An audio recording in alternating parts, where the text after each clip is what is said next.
இருக்கிற ஒரு சமூகம் இந்து சமூகம்.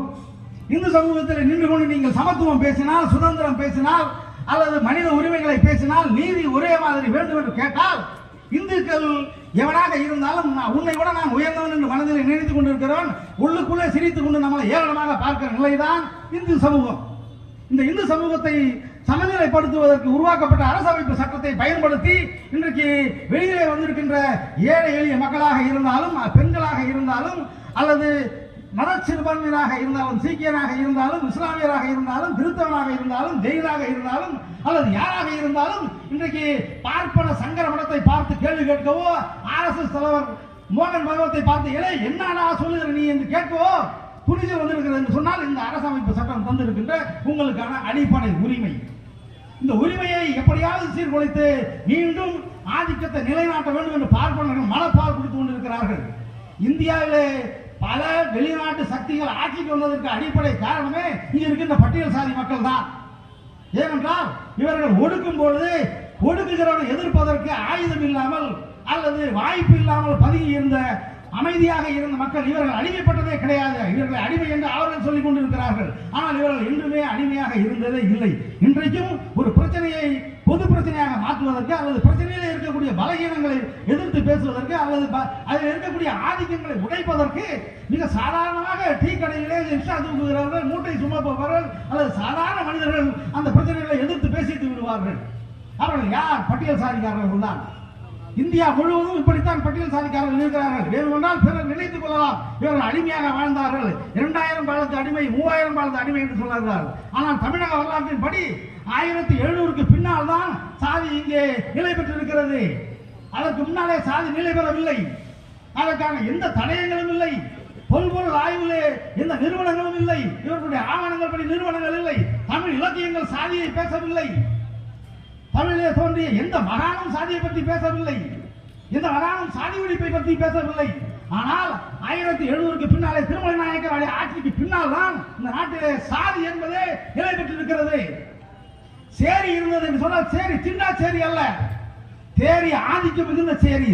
சேரிக்கு பார்ப்பான் பிறந்தால் அவனை செருப்பாலை விளக்கமாத்தாலை அடித்து அவன் வந்து போனதற்கு பிறகு சாதிப்பாலை ஊட்டுகிற ஒரு வழக்கம் சேரிகளில் இருந்தது என்று புரட்சியாளர் அம்பேத்கர் அவர்கள் தன்னுடைய வாழ்க்கையிலே பதிவு செய்திருக்கிறார்.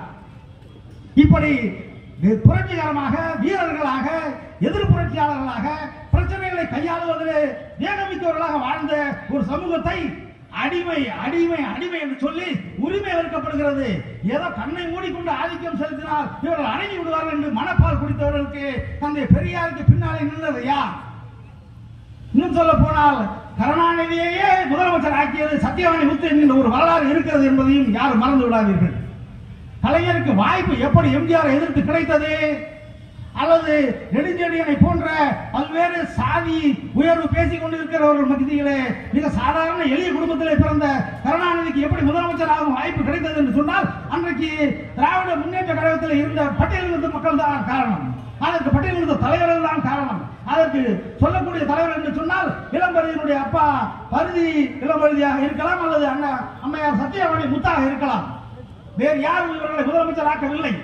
இன்றைக்கும் மொழிவெறி பேசுகிறார்கள், சாதி வெறி பேசுகிறார்கள். கலைஞர் குடும்பத்தையோ அல்லது கலைஞருடைய வாரிசுகளையோ இவர்களால் எதிர்கொள்ள முடியவில்லை. இவர்கள் போனால் மீண்டும் இவர்கள் சாதியை பற்றி தான் பேசுகிறார். சீமான் வரை நாம் நாடான் என்பதை காட்டுவதிலே தெளிவாகத்தான் இருக்கிறார். அவன் தன்னுடைய சாதியை தூக்கி பிடிக்கும் பொழுது அவனை எதிர்ப்பதற்கு யார் வருவார்? பட்டியல் சாதி தான் வரும். பட்டியல் சாதியை எப்படி எதிர்ப்போம்?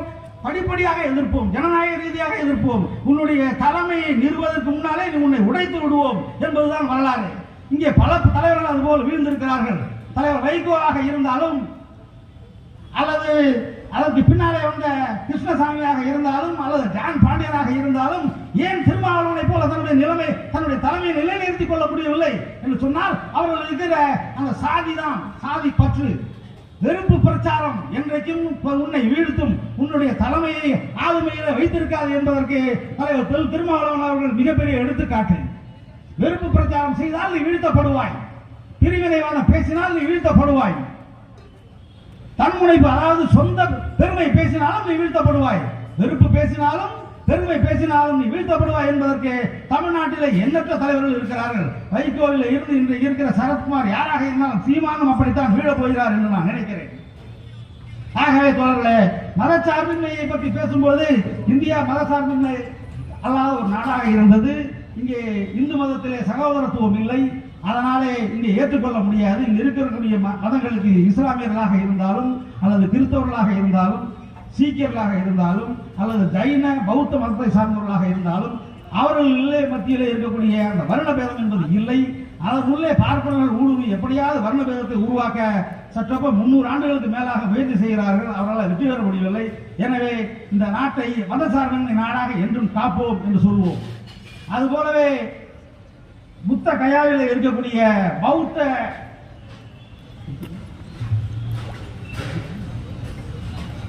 கயா அந்த ஆதிக்கத்தை அல்லது அந்த அதிகாரத்தை பார்ப்பனர்கள், அதாவது எப்படி வக்போர்டிலே இன்றைக்கு சட்ட திருத்தம் கொண்டு வந்து அதில் இந்துக்களையும் உறுப்பினர் ஆக்கலாம் என்று நினைக்கிறார்களோ, அது போலவே பௌத்த மடாலய அதாவது புத்த கயாவில் இருக்கக்கூடிய அறக்கட்டளையிலே பார்ப்பனர்கள் உள்ளே புகுந்து கொண்டு அங்கே இருக்கக்கூடிய பௌத்தர்களுக்கான உரிமைகளை மறுக்கிறார்கள்.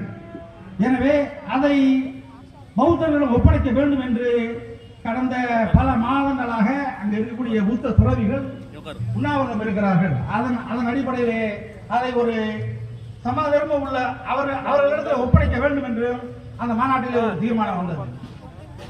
அதுபோலவே சிஏயாக இருந்தாலும் அல்லது நம்முடைய common civil code, uniform civil code போன்றவைகளாக இருந்தாலும் விடுதலை சிறுத்தைகள் கட்சி கடுமையாக எதிர்க்கிறது.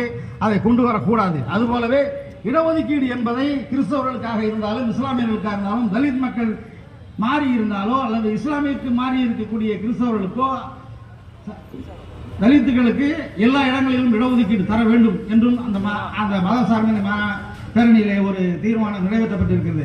எனவே இவைகளை எல்லாம் ஆதரித்து என்றென்றும் விடுதலை சிறுத்தைகள் களமாடுவோம். இங்கு வந்திருக்கின்ற அத்தனை பேருக்கு மீண்டும் நன்றி கூறி